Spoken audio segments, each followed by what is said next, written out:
देना पड़ता है।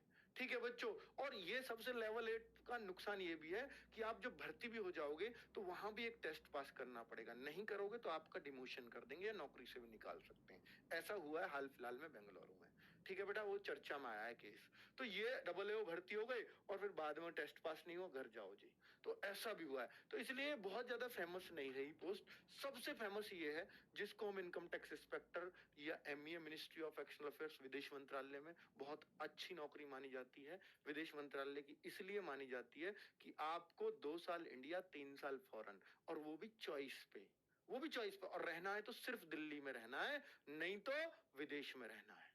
ठीक है, 2 साल इंडिया 3 साल फॉरेन, 2 साल इंडिया 3 साल फॉरेन, ये चलता रहता है मिनिस्ट्री ऑफ एक्सटर्नल अफेयर्स में। सर फॉरेन जाने का क्या फायदा है बेटा? इतना फायदा है, अगर यहाँ आपको सैलरी 70-75 हजार मिलेगी ना लगते ही, 2 साल बाद आप फॉरेन का अलाउंस लेंगे, वो 3 लाख रुपए सैलरी ऑलमोस्ट हर मिशन में बन जाती है। ठीक है, तो आप देखिए जस्ट 4 गुनी सैलरी आपकी हो जाती है यहाँ से, और टोटल व्हाइट मनी, कोई इनकम टैक्स नहीं, कुछ नहीं, इसलिए लोग इसको बहुत प्रीफर करते हैं।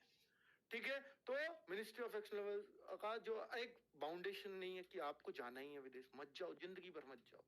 ठीक है, तो वो वाला होता है बेटा लेवल 7। और income tax inspector, central excise inspector, सब इसी के अंदर आते हैं, जितने भी इंस्पेक्टर आते हैं। लेकिन एक सीबीआई का सब इंस्पेक्टर होता है, इंस्पेक्टर नहीं होता, सीबीआई का सब इंस्पेक्टर लेवल 6 में आता है। ठीक है, तो लेवल 6, तो ये सारी जॉब प्रेस्टीज वाली हैं बेटा, मजेदार जॉब है, इसमें कोई शक नहीं है। अगर मैं बोलूं बेटा कितना जाता है कट ऑफ, अब आपको मैंने पोस्ट तो बता दी है किस किस तरह की है। अब आप कहते हो कि सर कितना जाता है कट ऑफ, अगर मैं देखूं तो बेटा 2020 2021, बेटा वो मिशन में टू मिशन डिपेंड करता है, कहीं 2.5 लाख होती है, कहीं 3 लाख होती है, कहीं 3.25 लाख भी होती है। ठीक है, तो वो मिशन टू मिशन डिपेंड करता है। हार्ड, जहां पे हार्ड मिशन, मान लो अफगानिस्तान, पाकिस्तान, तो यहाँ पे 3 लाख से ऊपर सैलरी बनती है अगर आप वहां जाते हो तो। अच्छे मिशन में जाते हो, अच्छे ठीक ठाक मिशन में, मान लो यूएस से लंदन जाना है आपको, तो वहां सैलरी थोड़ी कम बनेगी, क्योंकि उधर को ज्यादा लोग भगेंगे, नहीं तो उधर कोई जाएगा ही नहीं अगर बराबर देने लगे। तो बड़े चालाक हैं वो भी। तो बेटा कितना जाता है कट ऑफ, तो कट ऑफ के बारे में बात करेंगे, क्योंकि मैंने बता दिया 2019-18 की कट ऑफ देखना बेकार है एकदम। तो आप देखना 21 और 20 की, इससे कंपैरिजन करना, क्योंकि यहां से मेंस एक ही दिन होने लगा था, नॉर्मलाइजेशन खत्म हो गया था, तो यहां से रियल कट ऑफ निकल के आई है। इस बार क्यों आ सकता है आसान, आसान का कारण भी बताऊंगा, लेकिन पहले आपको कट ऑफ दिखा देता हूं। बेटा ये देखिए, मैं पूरी मेहनत करके आया हूं इस वीडियो के लिए, ताकि बच्चों को बहुत क्लैरिटी दे सकूं। तो बेटा ये है एसएससी सीजीएल कट ऑफ 2020 और 2021, दोनों की कंपैरिजन की है, और ये टीयर 1 की है बच्चों। ये किसकी है? टीयर 1 की। सर टीयर 1 तो क्वालिफाइंग है, जब ही तो जरूरी है इसको जानना कि हम कितने पे क्वालिफाइंग कर जाएंगे। तो बेटा यूआर, यूआर कहते हैं अनरिजर्व कैटेगरी यानी जनरल, तो 132.3 पे गई 2020 में। 2021 में थोड़ी डाउन आई, क्योंकि पेपर में थोड़ा सा लेवल में अंतर रहा होगा, रहा भी था। ईडब्ल्यूएस पेपर ये नहीं कि बहुत मुश्किल आया सीजीएल का, नहीं, प्रीलिम्स मुश्किल आता ही नहीं है। तो बेटा 109.2 ये ईडब्ल्यूएस की, और यहां पर 109.6, ऑलमोस्ट बराबर है 20-21।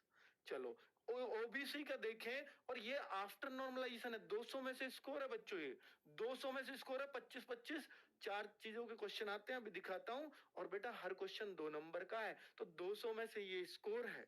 आप देखिए एक बार, स्क्रीनशॉट ले लीजिए।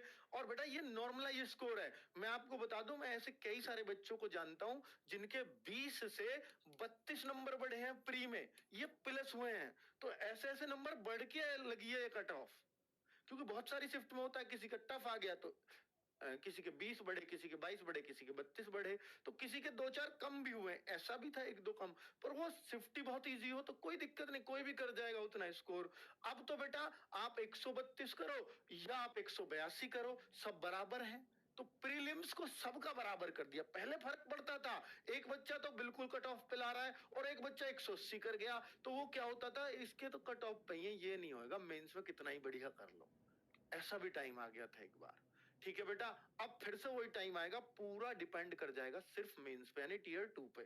ठीक है, तो बेटा ये देख लीजिए ओबीसी का देखो 119.2, 117.8, तो आप 20 और 21 का आप देख पा रहे हैं। और सबसे अच्छी बात बच्चों कि जो हमें दिखाना चाह रहा हूं कि 1,14,135 कैंडिडेट 2020 में लिए थे, 2021 में 1,13,848, लगभग बराबर पास किए कि नहीं? पेपर वन की बात कर रहा हूँ बच्चों में। और आप कहो सर वो जो डबल ए वाले वो भी तो अलग बच्चे हैं, और वो जो जूनियर स्टैटिकल वाले वो भी तो अलग बच्चे होंगे, वो भी तो इसमें ऐड होंगे। बेटा नहीं, वो कॉमन ही होते हैं, क्योंकि वो वाला बच्चा इस टेस्ट को भी तो देता है सारा, तो वो तो इसमें ही है अंदर बच्चे। ठीक है, वो अलग है मान लिया, लेकिन वो इसमें भी ऐड हुए होते हैं। तो कुल मिलाकर के बच्चों, अगर मैं ये बोलूं कि 1,15,000 1,13,000 बच्चा आपको प्रीलिम्स में इस बार भी लिया जाएगा। प्रीलिम्स इतने लोगों से क्वालिफाइंग कराएंगे ये आपका 2022 वाला भी। क्यों सर, इससे ज्यादा नहीं करा सकते क्या? वैकेंसी ज्यादा है तो कर सकते हैं, ज्यादा से ज्यादा इनकी लिमिट 1.25 लाख बच्चों की है। क्योंकि ये फिर इनको ये दिख रहा है कि मेंस को तो हमें एक ही शिफ्ट में कराना है। ज्यादा शिफ्टों में तो देख चुके हैं हम परिणाम क्या कर दिया हमने बच्चों के साथ, 200 में से 350 नंबर दिए बच्चों को।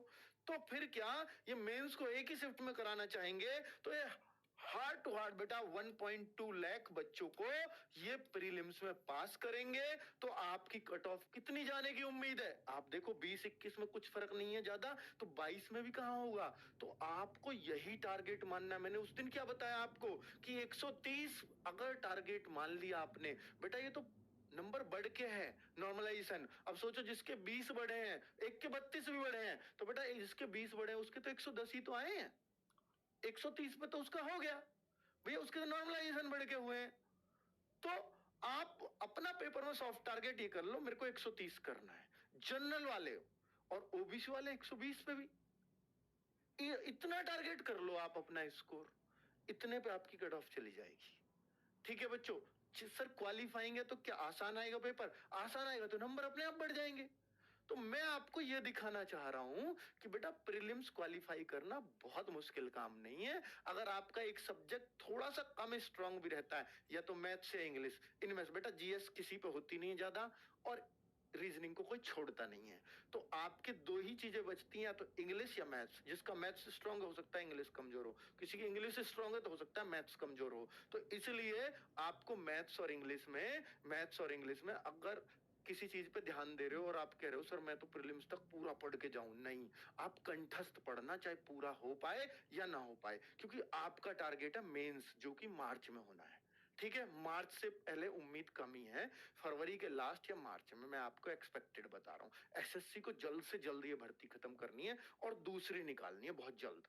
ठीक है, 2 साल लगातार वैकेंसीज आएंगी, मैं फिर बोल रहा हूं, शायद और कोई नहीं बताएगा आपको। 20,000 तो आ चुकी हैं, और 2022 में, वो सॉरी 23 में जो मार्च अप्रैल में वैकेंसीज एक और निकलेंगी, वो हो सकता है इससे भी ज्यादा निकले, 2-4 हजार। ठीक है, वरना इतनी तो आएंगी।